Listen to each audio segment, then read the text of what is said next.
Gloria al Señor. Estamos preparados para meditar en la palabra del Señor y agradecemos al Señor por un día más que nos permite poder meditar, estudiar su palabra y bueno, pedimos que sea el Espíritu Santo en esta noche hablándonos. Vamos a orar. Padre, en esta hora, oh Dios, nos acercamos a ti. Señor, pedimos que tú estés hablando a nuestras vidas, Señor. Tú sabes las cosas que tenemos, las dudas que hay en nosotros, las inquietudes, los temores, nuestras faltas, también el deseo de nuestro corazón, oh Dios, de poder agradarte, servirte. Pedimos, Señor, que en esta hora tú seas hablándonos, que sea tu Espíritu Santo, que conoces, oh Dios, nuestro corazón, nuestra mente, que hables conforme a tu propósito. Que esta hora, oh Dios, no sea palabra de hombre, sino sea tu palabra hablándonos a cada uno de los que estamos aquí. Oramos, oh Dios, en el nombre de Jesús. Amén. Bueno, ¿cuántos han estado meditando en Corintios? Amén. Hoy comenzamos a meditar el capítulo 8 y el capítulo 7, bueno, habla de muchos temas, ¿verdad? Y yo creo que si le damos una lectura rápida, a veces nos pueden quedar más dudas de las respuestas que puede dar Pablo, ¿no? ¿Por qué dice eso? En este caso, en el capítulo 7 habla mucho de los problemas del matrimonio, de otros asuntos también, pero en especial hablando del matrimonio, si es correcto, si es bueno casarse o no casarse. Y bueno, Pablo da ciertos consejos y esos consejos a veces nos pueden dejar como un poco inquietos.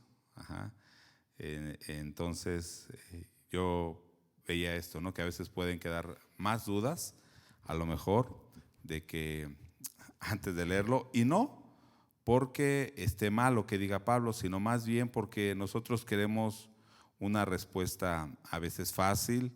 Queremos una respuesta específica a ciertas cosas que Pablo no quiere decir, y es precisamente eso, ¿no? El matrimonio, en ese capítulo 7, ¿usted qué diría? ¿Es bueno o es malo? ¿Es bueno? ¿Es mejor estar soltero o estar casado?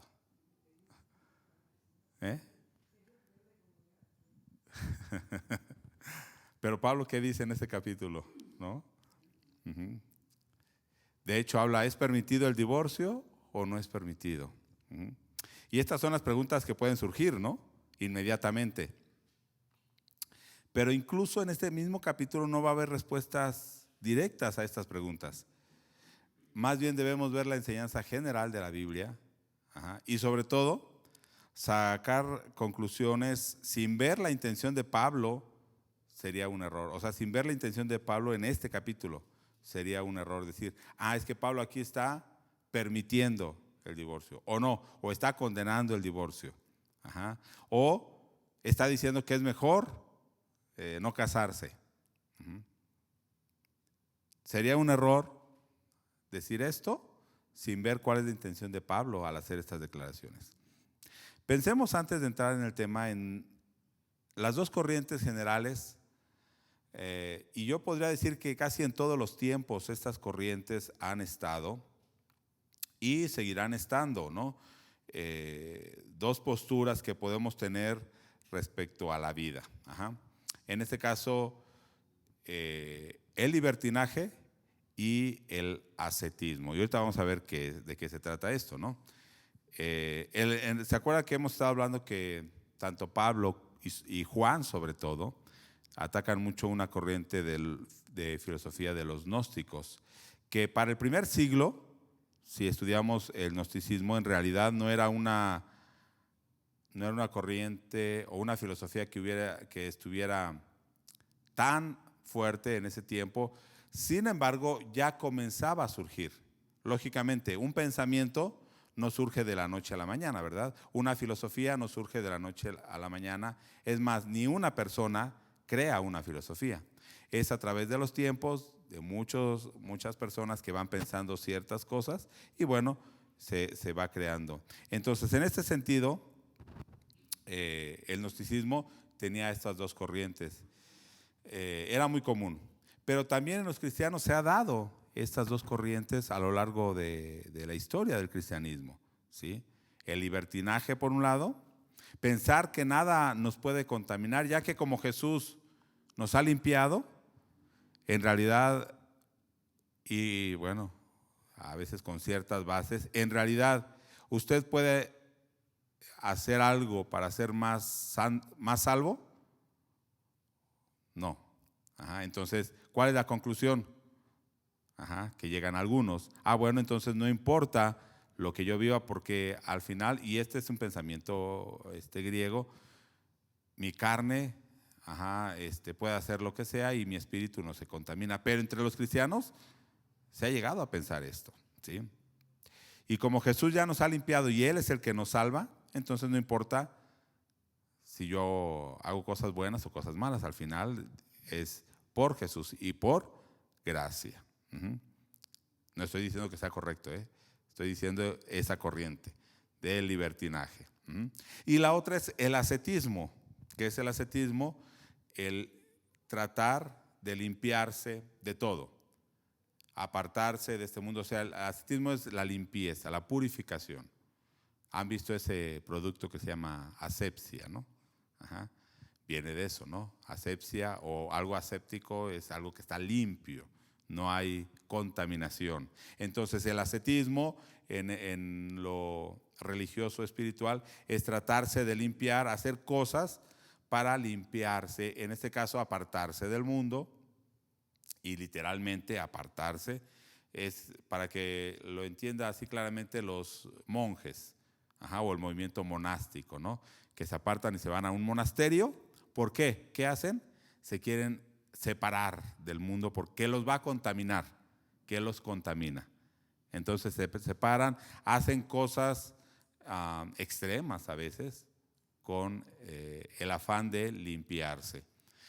Hay comunidades que aún conservan este tipo de prácticas del ascetismo, ¿no? Como los menonitas, los amish y algunas otras que se van a extremos de separarse, hacer comunidades. Tendrán algunas razones y en algún momento pudieron hasta incluso ser buenas. Pero pensar que lo que uno hace nos hace más limpios o más aceptos delante de Dios. Pero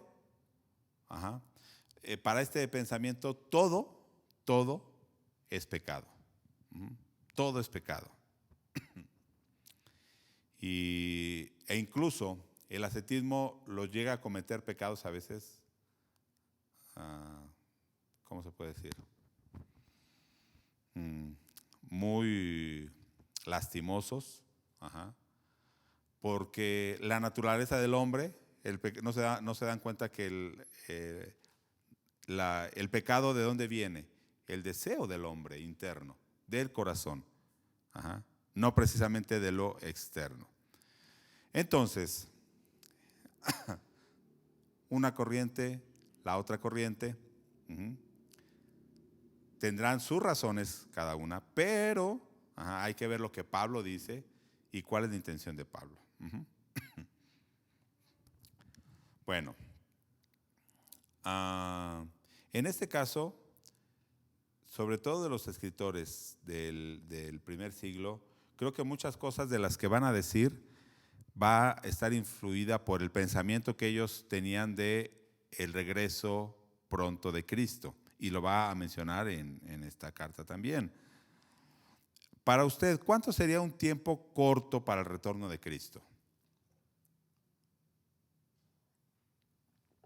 O sea, ahorita en nuestros tiempos, ¿cuál sería un tiempo corto para el retorno de Cristo? Si usted dice, no, ya Cristo regresa, ¿en cuánto tiempo? Es corto el tiempo. ¿100 años? Ok, pensemos en 100 años. El regreso de Cristo es en 100 años. Y es poco tiempo, ¿verdad? En realidad ya es poco tiempo. Sin embargo, ninguno de nosotros estaría vivo en 100 años. No, creo que no. A ver, no. Ninguno de nosotros estaría vivo en 100 años. Entonces, en realidad, desde una perspectiva escatológica, ¿qué es escatológica? El fin de los tiempos. Desde una perspectiva del fin de los tiempos, cada uno de nosotros está viviendo un tiempo escatológico, en dos sentidos. Una, que nuestra vida en esta tierra, ¿cómo es? Muy corta, en realidad. Y en realidad estamos viviendo en los últimos tiempos, para nosotros. ¿Sí? Ya son los últimos tiempos. Y por otro lado, las decisiones, lo que vivamos, nuestra fe el día de hoy, va a determinar nuestro final, o sea, nuestra escatología, nuestro tiempo final. Entonces, en un sentido, todos nosotros estamos ya viviendo en los últimos tiempos, en un tiempo escatológico. Cristo regrese cuando estemos vivos o ya hayamos muerto. ¿Cómo es nuestra vida? Muy corta. Y lo que vivamos, las decisiones, nuestra fe de hoy va a afectar, voy a decirlo así, nuestro destino final. Entonces, en ese sentido, estamos en un tiempo final. Y podríamos añadir otra perspectiva de que estamos viviendo en un tiempo final. La posibilidad que ha estado latente y cada vez está más cerca, la venida de Cristo. ¿En qué momento? En cualquier momento. Le añadimos otro. Entonces, si yo dijera que estamos viviendo en los últimos tiempos, sí, para todos nosotros. En menos de 100 años, todos nosotros estaremos delante de Cristo. Entonces, ¿son los últimos tiempos? Definitivamente. Entonces, Pablo da algunos consejos y advertencias. Una pensando en esto, y ahorita lo vamos a ver específicamente cuando dice, el tiempo es corto, o sea, ya tenemos poco tiempo, pero no solamente porque él dijera ya, como algunos de ahora, ¿no? Ya Cristo viene en este año o en el siguiente año. ¿Podría venir? Claro que sí. Pero debemos pensar algo. ¿En qué contexto están viviendo los corintios? ¿Por qué digo esto? Porque muchas cosas de las que dice aquí, en la carta de los corintios, ¿en qué otra carta aparecen? O sea, algunas de las cosas específicas. Por ejemplo, los dones, así como los maneja aquí en Corintios. ¿En qué otra carta aparece igual? En ninguna. Por ejemplo, el hablar en lenguas. ¿En qué otra carta aparece? En ninguna. ¿Qué quiero decir? Todas las cartas, usted lee y dice, vamos a leer la carta ¿a quién? A los Efesios. La carta a los Filipenses. Debemos recordar algo, hermanos, que esas cartas iban dirigidas ¿a quién? Primeramente. A los Efesios, a los Filipenses, en este caso a los Corintios, con problemas específicos. Estos problemas de los Corintios era específico de los Corintios. ¿Traen enseñanzas para todos los tiempos? Claro que sí, porque es palabra de Dios. Pero los problemas, en realidad, las respuestas que da van específicos a un grupo de personas. Y es más, muchas de las cosas que nos quedan dudas es porque no conocemos todo el contexto que los corintios y Pablo sí conocían. Ellos se conocían cara a cara. Los corintios habían enviado cartas a Pablo diciéndole, oye, ¿qué pasó con esto? ¿Qué pasó con aquello? De las dudas que tenían. Pablo les había enviado otras cartas, aparte de estas que tenemos aquí, les envió otras cartas. Entonces hay cosas que no sabemos y tratamos como de ir llenando esos huecos, ¿no?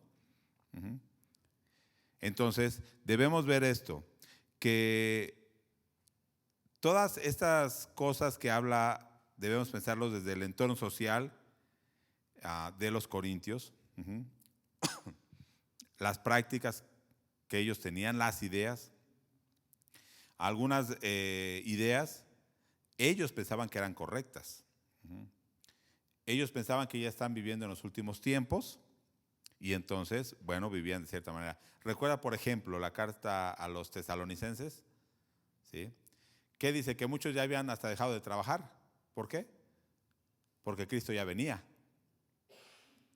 Entonces, ¿qué le dice Pablo? No, deben trabajar. Y ahí es cuando le dice, el que no trabaja, que no coma. Pues sí. Porque habían malentendido. Y muchos hoy dicen, bueno, ¿para qué trabajo? ¿Para qué estudio si ya Cristo viene? Y ya no, cuando tienen 80 años, yo hubiera trabajado, hubiera estudiado. Y no estoy diciendo que, y ahorita lo vamos a ver de hecho, que esas cosas sean lo importante. Porque incluso eso no es lo importante. Entonces, primero, vamos al capítulo 7, ahora sí. Vamos a ver el ascetismo aquí en el capítulo 7. Dice, voy a ir leyendo la mayoría en Nueva Traducción Viviente, algunas otras no, pero el verso 1, para que se entienda más claramente. Ahora, en cuanto a las preguntas que me hicieron en su carta, es cierto que es bueno abstenerse de tener relaciones sexuales. ¿Cuál era la idea de los corintios? Le enviaron una carta diciendo a Pablo, oye, ¿es bueno abstenerse de tener relaciones sexuales? Entonces Pablo les va a contestar esta duda que tenían ellos. Esto es el ascetismo. Para ellos, ¿qué estaban viendo? Malo esa práctica, incluso dentro del matrimonio. Entonces, ellos en primera instancia pensaban es malo tener relaciones sexuales, incluso en el matrimonio. Y muchos grupos han pensado esto. Incluso cuando tienen intimidad en el matrimonio, después se mortifican, dicen es que eso es pecado, pero bíblicamente no lo es. Y bueno, Pablo va en este capítulo 7 a mencionar este problema en el matrimonio, pero vuelvo a repetir, va a quedar afectado por todo el contexto de los corintios e incluso las ideas y prácticas torcidas de los corintios. ¿Recuerda el capítulo 5? Que dijo, hay un hombre de ustedes que tiene a su madrastra por mujer. Eso es incorrecto. O sea que en realidad sí habían prácticas e ideas muy equivocadas dentro de los corintios. Entonces, bueno, recuerde siempre estas dos corrientes de libertinaje y de ascetismo. El libertinaje se deja ver claramente en el capítulo 5, que ellos decían, qué maduro es esta persona, que no le afecta lo que está viviendo, cómo está viviendo, es muy maduro. Bueno, ¿cómo vivían los corintios? ¿Cómo era la ciudad? Ya lo hemos hablado en estas semanas pasadas, pero nada más para ir recordando. Había mucha inmoralidad sexual. Y entonces por eso dice en el verso 2 de este capítulo 7, verso 2. Pero a causa de qué? De las fornicaciones, cada uno tenga su propia mujer y cada uno tenga su propio marido. O sea, ellos decían, oye, ¿es bueno que uno se abstenga? Dice, sí, puede ser bueno. Pero ¿eso a qué los lleva? A cometer fornicación. Entonces, a causa de la fornicación, es mejor que cada uno tenga su esposa y su esposo. ¿Sí? Esto es lo que cae el ascetismo. Tratan de evitar algo, pero finalmente, en este caso, hablando de la sexualidad, no tienen el don de continencia, entonces, ¿qué es lo que hacen? Caen en pecado, una y otra vez. Entonces Pablo les dice, por el contexto que viven de tanta inmoralidad sexual y de tanta fornicación, es mejor que cada uno tenga su esposa y su esposo, que no es pecado tener un esposo y una esposa. Y de hecho, no voy a entrar en detalle, pero versículo 3 en adelante va a hablar de la responsabilidad, incluso en el matrimonio, de tener esa intimidad, la intimidad sexual en el matrimonio. Dice, el hombre no es dueño de su propio cuerpo. ¿Quién es el dueño de su cuerpo? La mujer. Y la mujer no es dueña de su propio cuerpo. ¿Quién es el dueño? El marido. Sin embargo, Aquí entonces podemos decir, ¿cómo está eso? Y lógicamente para nuestros tiempos diríamos, no. Y las feministas dirían, no, yo soy dueña de mi cuerpo. Uh-huh. Pero bíblicamente dice, no. Ahora, no está hablando de la propiedad egoísta humana. ¿Qué es la propiedad egoísta? Esto es mío y yo hago con ello lo que yo quiera. Y entonces el hombre dice, la mujer es mía y yo hago con la mujer lo que yo quiera. Y la mujer dice, el hombre es mío y yo hago con el hombre lo que yo quiera. No está hablando de esta propiedad egoísta, pensando en la satisfacción propia de cada uno, sino precisamente lo contrario, ¿sí? Pensando en la otra persona. Uh-huh. Bíblicamente, no vamos a entrar, por eso digo en detalle, podemos ir a Efesios, ¿no? Uh-huh. Que habla de esa entrega, de ese amor que debe haber en el matrimonio. Uh-huh. Más adelante en el verso 5 dice, no se nieguen, pero sí podría haber una razón para tener una abstinencia, contestando el verso 1 que dijo, es bueno que el hombre o la mujer se abstenga de tener relaciones sexuales. Pablo le da a contestar y dice, sí, pero ¿para qué? Para poder tener más tiempo de búsqueda y de oración con Dios. Para tener más intimidad con Dios. Es bueno que en mutuo acuerdo se abstengan, pero para tener más tiempo, voy a leerlo. Verso 5, no os neguéis el uno al otro, a no ser por algún tiempo de mutuo consentimiento, para ocuparos sosegadamente en la oración. ¿Cuál sería entonces el motivo por el cual uno podría tener un tiempo de abstención en el matrimonio? Para buscar más de Dios, para orar más. Pero después, también ahí lo va a decir, pero después vuelvan a unirse. Porque si no van a regresar a lo mismo que les comencé a decir, van a caer en fornicación. Uh-huh. Ok, podría haber otras intenciones que no son correctas. Uh-huh.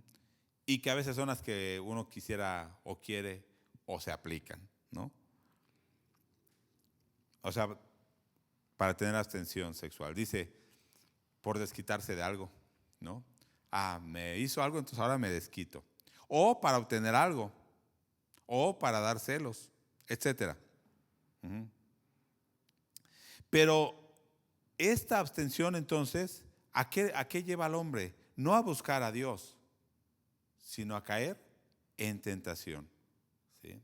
Incluso, vea, esta abstención, cuando uno está en una búsqueda de Dios, ¿sí? Podría llevar al hombre o a la mujer a que en realidad su mente esté pensando precisamente en eso que se está absteniendo. Y en lugar de buscar a Dios, va a estar cayendo o va a estar pensando en ese deseo que tiene, y entonces, ¿cuál fue el resultado? Negativo. Uh-huh. Entonces Pablo le dice, solo debe haber este tiempo de abstención para que busquen más a Dios y después vuelvan a unirse. Uh-huh. Y en el verso 7, voy a decir así que hay algo que inquieta. Ajá. Algunos podrían pensar que entonces Pablo está diciendo que el matrimonio no es algo bueno. Dice, quisiera más bien que todos los hombres fuesen como yo, o sea, soltero. Uh-huh. ¿Qué quisiera Pablo? Que todos fueran solteros, como él. Pero cada uno tiene su propio don de Dios. O sea, que aún el ser soltero es un don de Dios. Dice también el verso 9, pero si no tienen don de continencia, cásense, pues mejor es casarse que estarse quemando. En una traducción viviente dice, pero si no pueden controlarse, entonces deberían casarse. Es mejor casarse que arder de pasión. Uh-huh. Entonces, ¿Pablo qué está diciendo? ¿Que es malo entonces el matrimonio? No. Uh-huh. Más bien está contestando a esta corriente de ascetismo, de los ascetas, los que pensaban que debían purificarse. y que prácticamente todo era pecado. No coman, no beban, no vayan aquí, no vayan allá, no tengan relaciones sexuales, etcétera. Todo es pecado. No lo hagan. Y Pablo está diciendo, no, a ver, estaría bien que todos tuvieran ese don, pero no todos tienen ese don. Ajá. Entonces, ¿es pecado? No es pecado. Lo va a decir más adelante. Si quieren casarse, cásense. Es mejor que se casen a que estén pecando. ¿Sí? El domingo precisamente con los jóvenes comentábamos algo, o bueno, yo comentaba algo. Y les decía, las generaciones de ahora no se quieren casar, ¿no? Entonces, yo creo que están haciendo muy bien lo que Pablo decía, ¿no? No se casen, es mejor estar soltero. Pero ¿por qué no se quieren casar? ¿Porque quieren buscar más de Dios?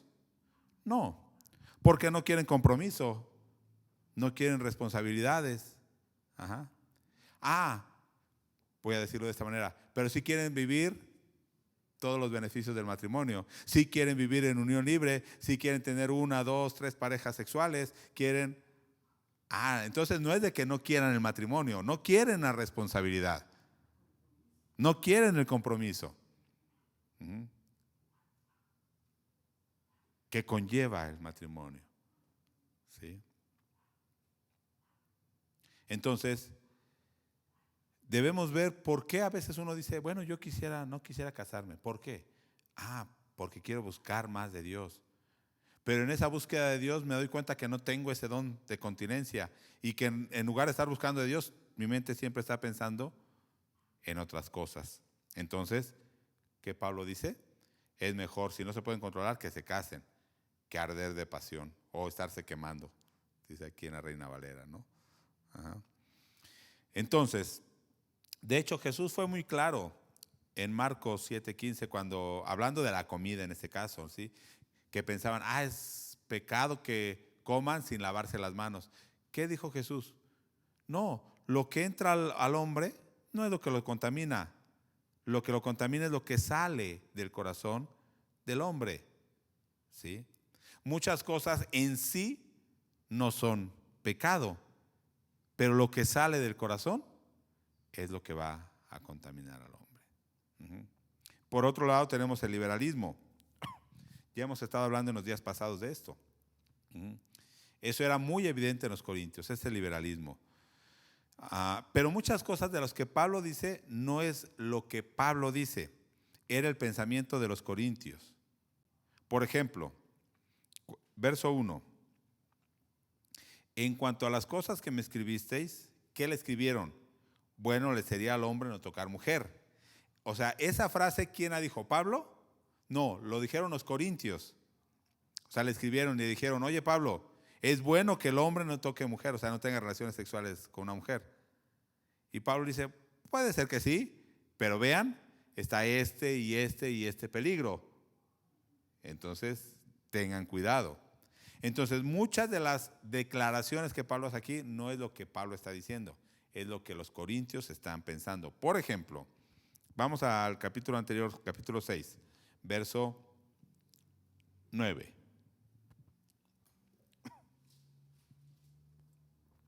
Voy a leer desde el 9 para que veamos el contexto. No se dan cuenta de los que hacen lo malo, lo vean en Nueva Traducción Viviente. Nueva Traducción Viviente, verso 9. ¿No se dan cuenta de que los que hacen lo malo no heredarán el reino de Dios? Y fíjese aquí, los que hacen lo malo, no se engañan a sí mismos. Los que se entregan al pecado, ¿qué es lo que dice aquí? Los que se entregan al pecado sexual, o rinden culto a los ídolos, o cometen adulterio, o son prostitutos, o practican la homosexualidad, o son ladrones, o avaros, o borrachos, o insultan, o estafan a la gente, ninguno de esos heredará el reino de Dios. ¿Qué pecado es peor? Son iguales. Sigue diciendo, algunos de ustedes antes eran así, pero, ¿qué dice? Ya fueron limpiados, fueron hechos santos, fueron hechos justos ante Dios al invocar el nombre del Señor Jesucristo y por el Espíritu de nuestro Dios. Verso 12. Y aquí es donde, fíjese lo que dice. Ustedes dicen, se me permite hacer cualquier cosa. O sea, todo me es lícito. Ustedes dicen, todo me es lícito. Entonces, ¿qué le responde Pablo? Pero no todo les conviene. Ok, todo les perdón, todo les es lícito, pero no todo les conviene. Y sigue diciendo, y aunque se me permite hacer cualquier cosa, no debo volverme esclavo de nada. ¿Sí? O sea, ¿todo me es lícito era un pensamiento de Pablo? No, era un pensamiento de los corintios. Es como los que ahora dicen, soy libre. Ajá, entonces puedo hacer cualquier cosa. Cuidado. ¿Somos libres para qué? ¿O de qué? Precisamente del pecado. ¿Somos libres para qué? Para poder obedecer a Dios. ¿Por qué antes podíamos obedecer a Dios? No, aunque quisiéramos. ¿A quién obedecíamos? Al pecado. Ahora somos libres para poder obedecer a Dios. Entonces, no está hablando de que son libres para hacer lo que quieran, dice Pablo. Verso 13. Ustedes dicen, la comida se hizo para el estómago y el estómago para la comida. Son como los dichos de ahora, ¿no? Lo que decimos los dichos comunes, ¿sí?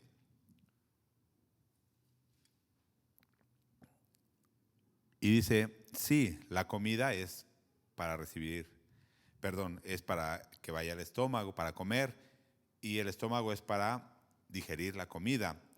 Pero es cierto que las dos cosas se van a destruir.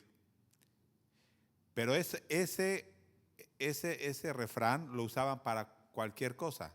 O sea, si Dios nos dio una sexualidad, entonces ¿para qué será la sexualidad? Para vivirla. Así decían los corintios. Ajá, fíjese. Pero ustedes no pueden decir que nuestro cuerpo fue creado para la inmoralidad sexual. ¿Fue creado para qué? Para el Señor. Y al Señor le importa nuestro cuerpo. Fue creado para Dios. No porque algo tenga un uso, es para que lo usemos así, quiero decir, ¿no? No voy a entrar en detalle porque si no, este capítulo es muy extenso. Ajá. Pero es para que vamos a llegar a un punto importante. Entonces, hasta aquí. ¿El matrimonio es malo para Pablo? No. De hecho, en el concepto judío, el matrimonio era algo honroso. Y él, si estaba estudiando para rabino, no era simplemente algo que podía hacer o no, era un requisito para ser rabino. O sea, un rabino debía estar casado. Por eso mucho se discute si Pablo antes de ser cristiano había estado casado o no. Dicen que si fue rabino, seguramente estuvo casado. Seguramente. Entonces, no lo sabemos. La Biblia no lo dice y no vamos a investigar algo que no dice la Biblia. Entonces, pero veamos el contexto general de la Biblia. Debemos recordar el plan original del matrimonio. ¿Dios exalta el matrimonio? Sí. Fue lo primero que instituyó Dios en el hombre. La primera institución hecha por Dios, el matrimonio. Y de hecho, ¿cómo termina el plan final? En una boda. O sea que en la Biblia el matrimonio es algo que se exalta, ¿sí? Cuando está dentro de la voluntad de Dios. Por supuesto, no es pecado, pero la dureza del hombre y la corrupción hace que aún estas cosas que son santas se corrompan. El hombre corrompe aún el matrimonio. El hombre corrompe aún la soltería. ¿El ser soltero es pecado? No. Pero el hombre corrompe ese estado de soltería. Y en el matrimonio, ¿qué ha hecho el hombre? Lo ha corrompido. ¿Cuánta violencia, cuánto adulterio, cuántas desviaciones, incluso dentro del matrimonio? Pero esto es ¿por qué? porque Dios así lo hizo, no, por la corrupción del hombre. Verso 20. Porque habéis sido comprados por precio. Glorificad pues a Dios en vuestro cuerpo y en vuestro espíritu, los cuales son de Dios. Y aquí hay una premisa que debe regir nuestras vidas, nuestra fe, nuestras acciones. Fuimos comprados por precio. O sea, ¿le pertenecemos a quién? A Dios. Le pertenecemos a Dios. ¿Cuál fue el precio cuando dice fuimos comprados por precio? La sangre de Cristo. El precio fue muy alto.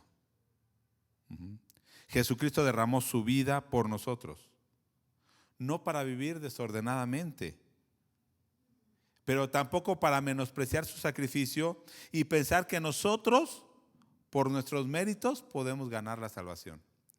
O sea, los que caen en ascetismo.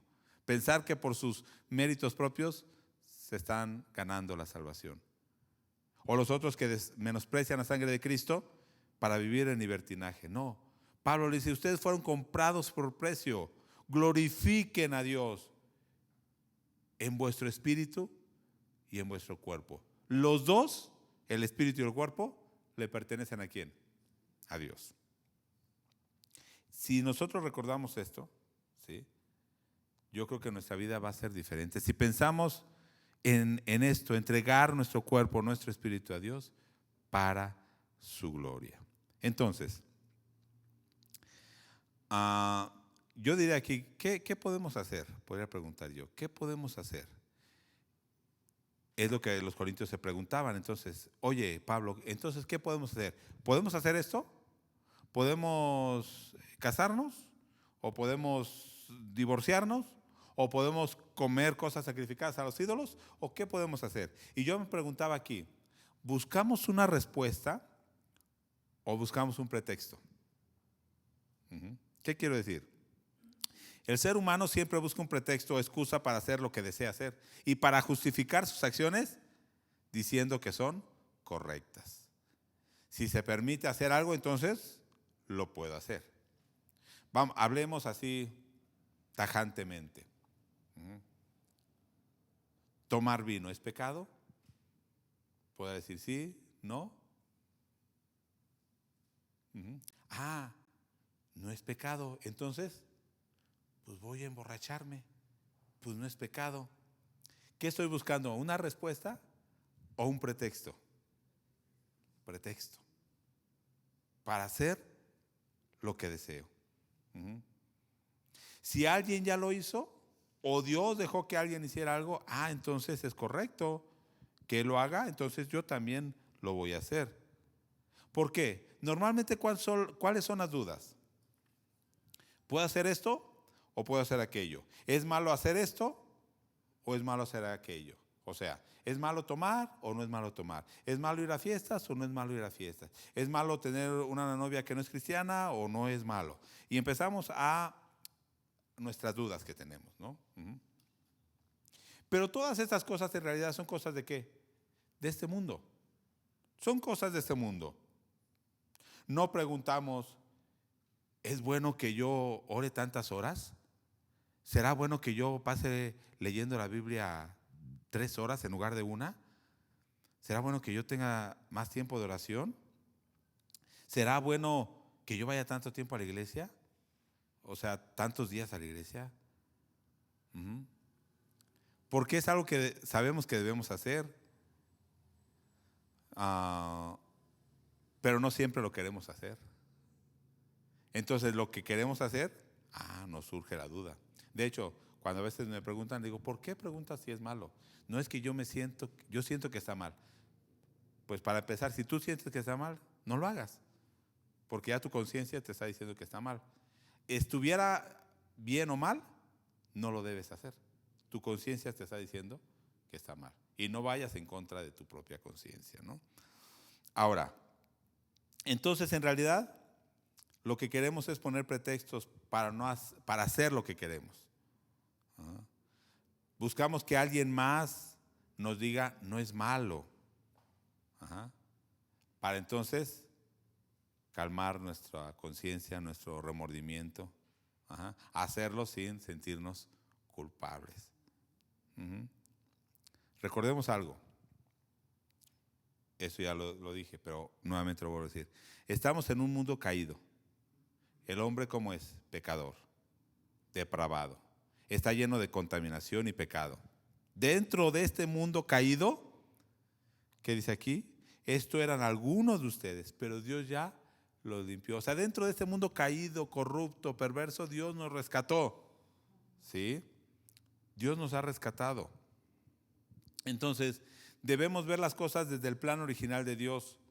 No usemos los errores de los hombres, incluso de hombres de Dios, como pretexto para hacer o decir que algo es correcto. Por ejemplo, y este ejemplo lo puso el pastor Lee ahora que vino, en Hechos, capítulo 15, al final del capítulo 15, Pablo y Bernabé quieren ir a un segundo viaje. ¿Y usted sabe qué pasó con Pablo y Bernabé? Voy a decirlo así, se pelearon, ¿no? No estaban de acuerdo en llevar a Marcos, entonces fue la discusión, debe haber sido fuerte, porque entonces Pablo y Bernabé dijeron, no, entonces tú vete por tu lado y yo me voy por mi lado. Entonces, esta acción podemos decir, ¿es buena o es mala? Algunos podrían decir, es que es buena porque así abarcaron más. Bernabé se fue para acá y Pablo se fue para allá y extendieron más el evangelio. Decía el hermano Lee, entonces en una iglesia hay una división y decimos, es bueno, porque entonces aquellos se van a ir a poner allá a una iglesia y van a... No tomemos como pretexto la pelea, la división, y Pablo lo dice aquí, es incorrecto. A lo mejor Pablo ya después diciendo, no, pues creo que estuvo mal, ¿no? Lo que hice con Bernabé. No sabemos quién tuvo la culpa, cómo fue la discusión, no lo sabemos. Pero no usemos algo que es incorrecto como pretexto para entonces nosotros hacerlo. Otro ejemplo, David y Betsabé. El pecado de David con Betsabé. Pero de ahí nació Salomón, el siguiente rey. Entonces fue bueno. No usemos el pretexto y el pecado, el error que él cometió para decir entonces lo puedo yo hacer. Muchos han preguntado matrimonios mixtos entre cristianos y no cristianos. Es que yo conozco a tal persona que se casó con uno que no era cristiano y pues se convirtió y pues ahora viven bien. Puede ser que sí, yo también conozco, pero eso no quiere decir que lo que hicieron estuvo bien en su tiempo. Por la pura gracia de Dios y por la pura misericordia de Dios, a pesar de nuestros errores, Dios va cumpliendo su plan. Pero no nos amparemos en errores de otros para decir que entonces lo puedo hacer. De hecho, con los jóvenes les digo, sí conozco matrimonios así, pero el mayor número de matrimonios sucede al revés. Los dos están en el mundo. Entonces, debemos pensar esto. ¿Los corintios estaban buscando una respuesta sincera o un pretexto para seguir haciendo lo que querían, ¿no? Hay un verso que me da mucha esperanza. Verso 14, 6:14. Y Dios, que levantó al Señor, también a nosotros nos levantará con su poder. La resurrección de Cristo. ¿Qué hace la resurrección de Cristo? Nos permite entrar en esa nueva relación con Dios para vivir una nueva vida. A pesar de que nosotros estábamos muertos en pecado, Dios nos levantó. Y a pesar de que a veces cometemos muchos errores, la esperanza es de que Dios está obrando en nosotros. Entonces, bueno, podemos hacer muchas cosas que pensamos que nos harán más o menos aceptos ante Dios. Pero en realidad, hermanos, no es así. Cristo es el que nos ha hecho aceptos delante de Dios. La obra de Cristo, su sacrificio en la cruz, fue lo que nos permite, o es lo que nos permite ahora poder acercarnos a Dios. Por eso Pablo va a decir, la circuncisión no los hace más ni menos. El dejar de comer cosas o comer las cosas no los hace más ni menos. Casarse o no casarse en realidad no los hace más ni menos. Entonces, ¿por qué?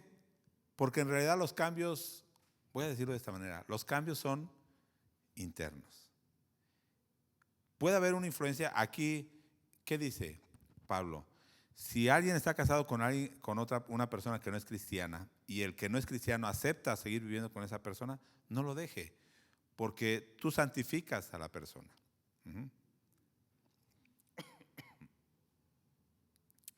No está diciendo que esa persona va a ser salva porque su esposo o su esposa es cristiano.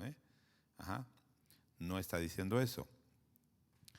A través del testimonio de la vida puede hacer que esa persona se santifique por la influencia. Incluso los hijos, parecería que dijera, como tú eres cristiano, tus hijos ya son santos.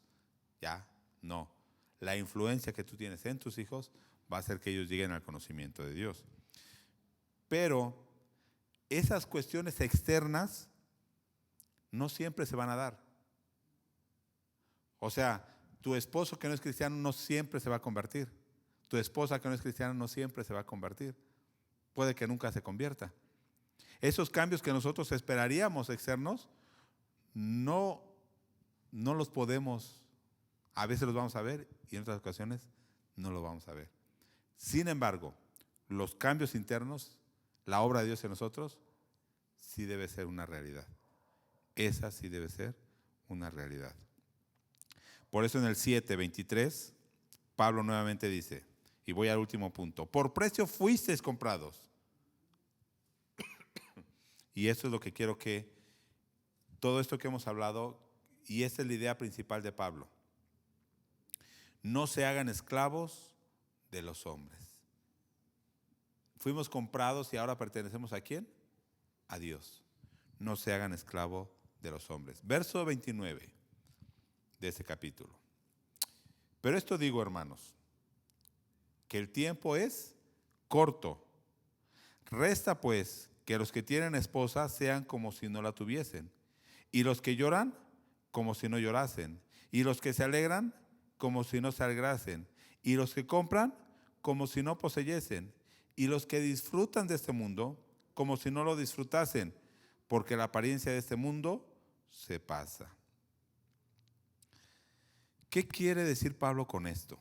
Y es lo que les dije al principio. En realidad nuestra vida en esta tierra, ¿cómo es? Muy corta. Y Pablo le dice, el tiempo es corto. A lo mejor, pensando en el primer siglo, yo decía, eran perseguidos, tenían a veces que dejar sus casas, ir de un lugar a otro. Y Pablo les dice, sería mejor que ni se casaran. Si se casan van a tener más angustias, más preocupaciones. ¿Sí? El tiempo es corto. Los que tienen esposa, como si no tuvieran esposa. Los que lloran, como si no llorasen. O sea, tienes una esposa, un esposo, que tu esposo y tu esposa no sea tu prioridad. Tienes una tristeza, que no te absorba tu tristeza. Decía un pastor que cuando uno se enferma, se hace uno experto en esa enfermedad. Por ejemplo, si uno tiene cáncer, investigas todo lo de cáncer. Se quita con esto, tomando aquí, tomando allá. No sé, te haces experto en eso. Dice, no, ocupa ese tiempo para conocer más de Dios. O sea, si estás sufriendo, no dejes que esa tristeza te consuma. Por otro lado, si estás alegre, tampoco seas absorbido por esa alegría. ¿A cuántos no les gustaría, no sé, ganarse la lotería? Que le regalaran una casa, un carro. Está bien. Dice ahí los que disfrutan de este mundo. Hay cosas que ir de vacaciones está bien, pero incluso esas cosas que no sean tu prioridad. En realidad vívelo como si no lo vivieras. ¿Por qué? Porque ese carro puede ser que al ratito te lo roben o te choques y ya se perdió todo. Esa casa al final te vas a morir y quién sabe a quién se le queda. Y con las reformas que van a hacer, quién sabe si sigan siendo nuestras casas, ¿no? Entonces, vive la vida en realidad, y voy a decirlo de esta manera, todas esas cosas, ¿de dónde son? De este mundo. Es más, el matrimonio es para este mundo. Allá no es de que voy a seguir siendo esposo de Fati. Y a veces es lo que decíamos, ¿no? Se murió mi esposo o mi esposa. Quiero estar allá para seguir, porque nuestro amor es amor eterno.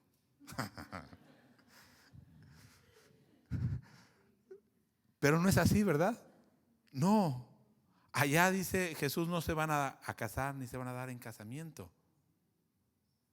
Ajá. Aún ese matrimonio es algo que Dios nos permite vivir en esa tierra.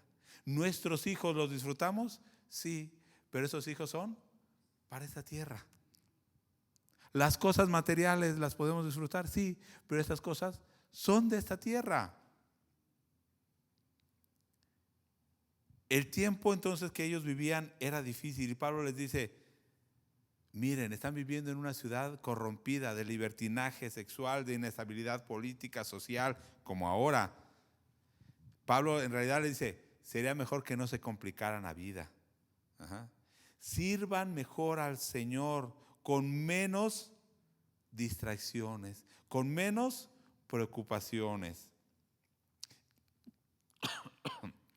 Perdón. Si eres soltero, ¿qué le recomienda? El soltero se preocupa por cómo agradar al Señor. Pero el que está casado, aparte de cómo agradar al Señor, también tiene su esposa y tiene que preocuparse en cómo agradar a su esposa. Y está diciendo, no es malo, es lo que debes hacer.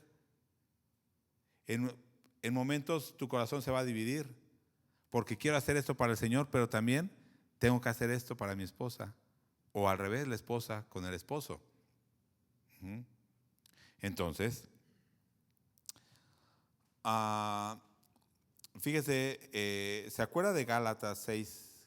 Voy a decirle nada más la cita 6:15 y 5:6, cuando habla de la circuncisión, que dice, nada es, o la ley, sino realmente lo que importa, dice en la Nueva Traducción Viviente, la fe que actúa por medio del amor.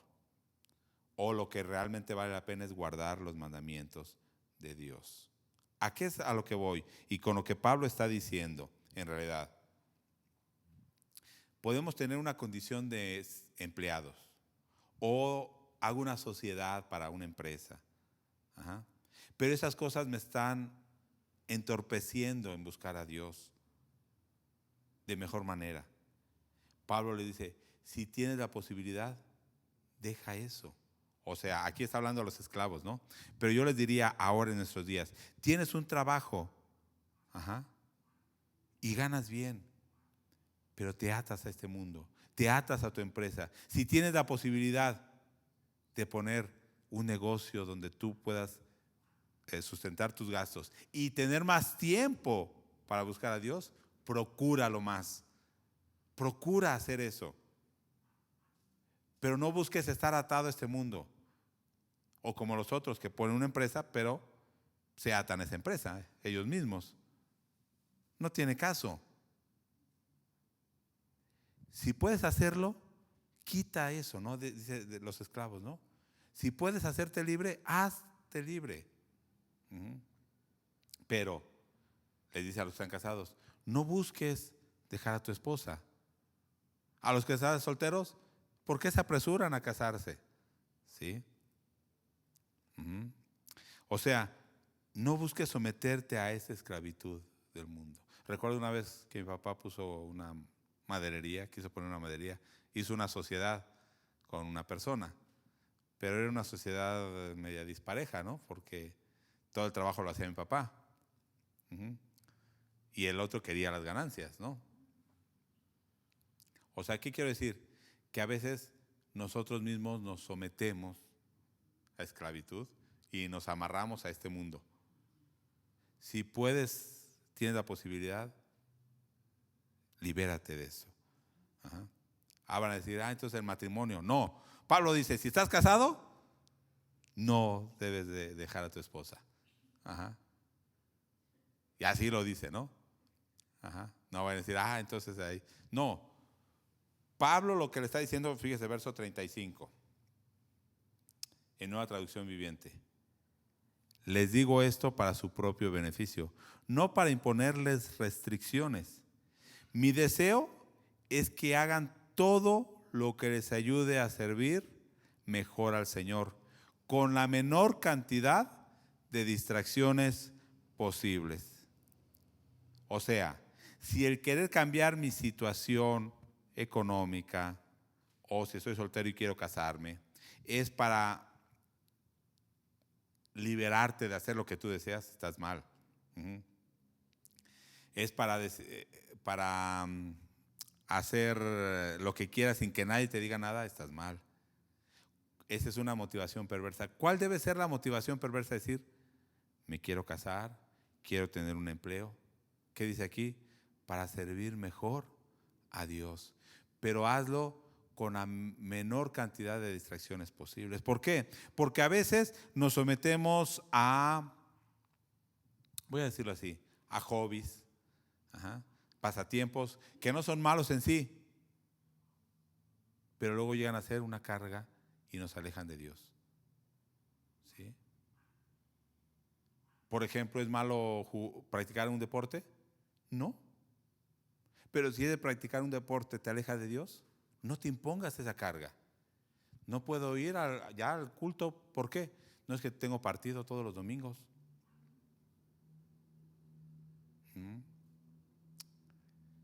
Muchas veces nosotros mismos nos sometemos y quedamos atados a este mundo, amarrados a este mundo.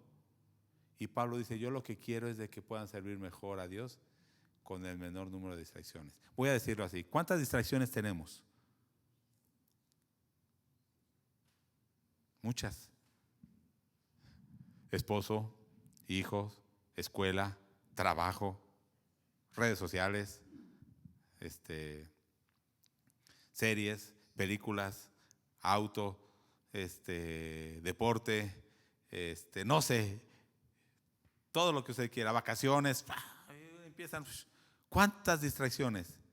Pablo dice, sirvan a Dios sin distracciones, con el menor número de distracciones posibles. Si puedes evitar eso, mejor evítalo. ¿Es malo salir de vacaciones? No. Pero si eso te absorbe, no lo hagas. Es mejor que no lo hagas ahorita.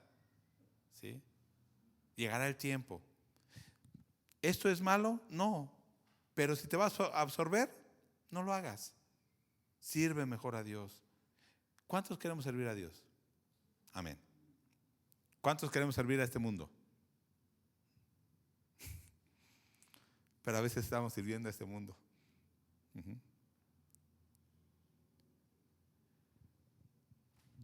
¿Quieres casarte? Es bueno. Pero si ese matrimonio te va a llevar a servir mejor a Dios, si ese matrimonio te va a alejar de Dios, Pablo dice, mejor no lo hagas. Ahora, ¿por qué no te casas? Porque quiero servir mejor a Dios. Está bien. Pero si dices, porque no quiero compromisos, estás mal. No, estás mal.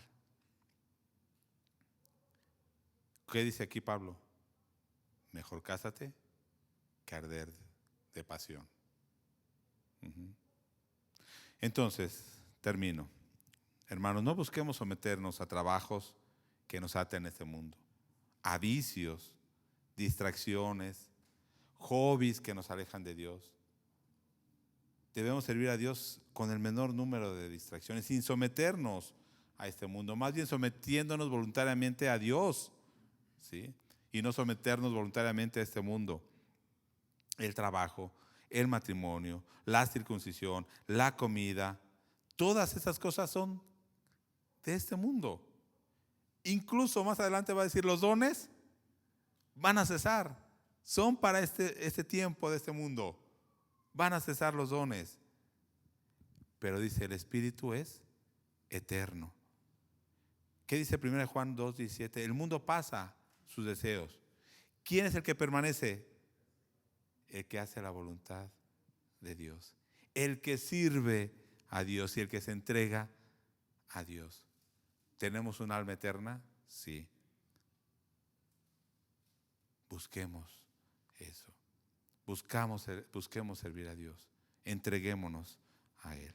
Vamos a ponernos en pie.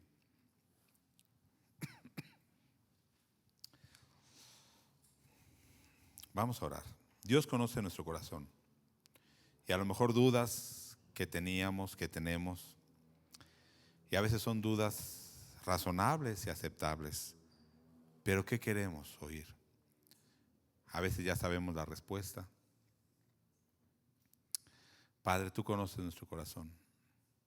Ayúdanos, oh Dios, a no buscar pretextos para hacer nuestra propia voluntad. No, Dios.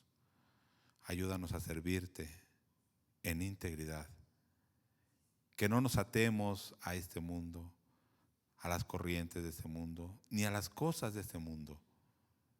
Que si tenemos un matrimonio, lo vivamos para ti. Incluso nuestras tristezas, que no nos absorban, nuestras alegrías, que no seamos consumidos incluso por ello. Las cosas que nos agradan hacer, que no nos sometamos y seamos esclavos de esas cosas. Señor, queremos servirte, oh Dios, hacer tu voluntad.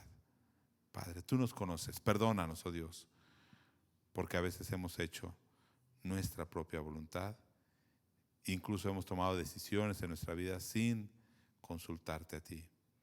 Ayúdanos a cada día, oh Dios, que tú seas nuestro Rey y que tú dirijas nuestras vidas y nosotros nos sometamos a esa voluntad tuya. Queremos servirte, Dios. Aquí está nuestra vida. La entregamos a ti, oh Dios, y quita toda distracción de nosotros y ayúdanos, oh Dios, a renunciar a todo aquello que nos aleje de ti. Oramos, oh Dios, en el nombre de Jesús.